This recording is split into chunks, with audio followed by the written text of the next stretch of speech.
Okay, we have a young lady over here with the microphone, and is there another one? How about this fellow over here in the center aisle? Raise your hand so that we can find you. Thank you very much. It's just a small point, but I think an important one. I thought I heard Daniel Huff say that Mohammed al-Jura was killed. How then do you explain the fact that there were no wounds on his body and we see him peering through his fingers once he thinks the cameraman has finished filming? I was merely referring to the article in the Atlantic Monthly. You may be right about that. I'm glad you pointed it out. The point is that there was a researcher, an independent researcher, who helped refute the classic claim that the Israelis had killed him. Okay, the fellow with the beard behind you.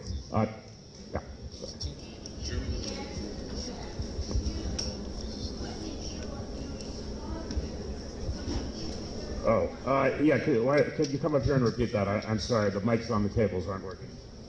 I'm glad he pointed that out. I don't know the details of it. I was relying on the statement in the Atlantic Monthly article to the effect that the boy had been killed. If he hadn't, all the better. The point is that you have an independent researcher and author who's working on these issues to try to defeat the claim that has been very detrimental to the Israeli government, and the government was not responding. They relied on this third party, and that's why we need to protect them from these types of predatory lawsuits. Okay. And by the way, I just want to remind all the questioners to make it a question, not a speech. Okay, you'll be next. The fellow here is the next questioner. Iran is absolutely the most problematic country in the world. So, Mr. Kotler, why is no country in the world doing anything? Why are we all sitting on our hands? Does anyone want to say something quickly about that? I think it's, well, I guess that directly goes to what you said. So, Erwin, why don't you take that? I think basically it comes down to an absence of political will and an absence of any commitment to do that really what is legally obligatory. I'll just share with you one astonishing thing that makes me feel that politicians live in a legal bubble and get disconnected. In April 2004, I attended a meeting of G8 Ministers of Justice hosted here in Washington. The issue of Darfur was not on the agenda. I asked our host, James Ashcroft, if it would be put on should it not be on the agenda? And he said, well, you know, civil servants put it together, but you know what, I'll give you 10 minutes at dinner to speak about it. I spoke about it at dinner, and I can tell you that afterwards, 4 out of the 8 G8 Ministers of Justice told me that was the first they ever heard about Darfur. And that is a shocking acknowledgement on their part. And I'm saying that I believe, and I've gone around to different countries, that I don't think that there is a sufficient yet understanding of the danger of state-sanctioned incitement to genocide, or even a knowledge of the precursors to genocide that do exist in Ahmadinejad's Iran. This conference here can sound the alarm, can serve as a wake-up call to bring Ahmadinejad's Iran to justice. Thank you. Okay, so the gentleman standing in the front row here. I've studied the Quran I've read about 19, 20 times. I've also read Mein Kampf. And the Quran speaks about genocide, whereas Adolf Hitler's Mein Kampf never discusses a final solution. So my question is, why don't we take hate speech laws, turn them back on them, and cite quotes from the Quran that says, kill and destroy Judeo-Christianity, and make it hate speech and make it banned? Sounds like that's a question for Marvin. Yeah, use their stuff against them.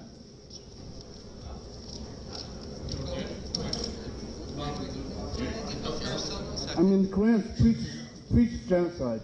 I couldn't agree more. One of the best ways, I've repeatedly pointed this out with anyone who believes in introducing further hate speech laws or blasphemy laws and so on, that I very much hope that, and indeed the OIC's plans at the UN, I've repeatedly said the best thing that can be said to them to put them off their plan is to say that if you really are going to push such a law through the UN, the first thing will get banned is the Quran, because of its call for violence against, among other things, Hindus and our friends who are polytheists, as the Quran describes them. That's not a bad way to put the OIC off being quite so keen on that. If I can just quickly, the gentleman who asked why people aren't doing anything about Iran, this sort of neatly ties this in. One of the problems is that everyone is still fighting, in my opinion, everyone is still fighting a previous conflict. People in Europe and America, and it's a great example we just had for Canada, seriously seem to believe that the biggest threat, a lot of people think this, the biggest threat is far-right, white supremacist, jackbooted Nazis marching through the streets of Europe. That isn't going to happen. Everyone's pretty much wised up to that. But when you have your instruments of state and your courts being tied up in pursuing a menace that was there before but has changed and is in a different situation this time, it means you don't deal with the problem now because you're too busy trying to imagine that you're going to deal with the same problem as last time. And this is exactly what happened in Weimar Germany. There were, my colleague referred earlier to Streicher and his Sturmer. Well, Streicher went to prison. It didn't do any good at all in stopping Adolf Hitler's rise. In fact, if the only way that you can expose hatred is by allowing people to say it and by knowing where you stand. At the moment, we're fighting last century's enemy, and we're not dealing with this century's one. The argument about the Quran and hate speech is one that Geert Wilders has also made and has been accused, I don't know if formally or only informally, of hate speech for that statement. I'm wondering if Marvin or Erwin would like to take on the question.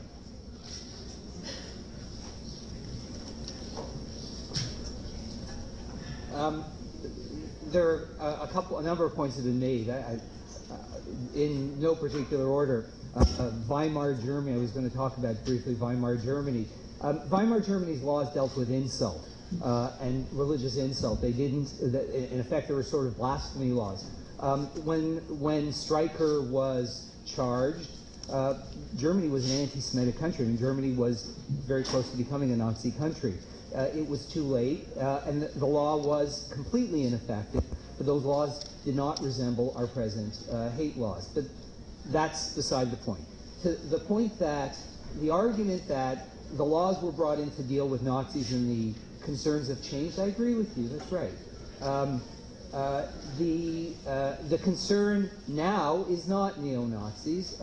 There was a real concern, not that Canada or the United States was going to turn into some jackbooted nation of Siegheilers, something out of Springtime for Hitler, but there really was a movement. There was a rise in far-right activity in the late 80s, early 90s. That is not, while that has subsided almost to the point where I wouldn't say it's non-existent, the concerns that this conference deals with are far more of a concern, and one of the things that I think can be used is these kinds of laws to deal with the terrible and crude anti-Semitism, for example, that comes out of some of these Islamist speakers, and I think that is important. With regard to the Quran, there have been no cases about the Quran, but there have been cases in Canada dealing with biblical injunctions against homosexuality. And a number of findings have been that there's a protection there. So I believe that would be the case with regard to the Quran, and it should be. Anyway, those are my responses.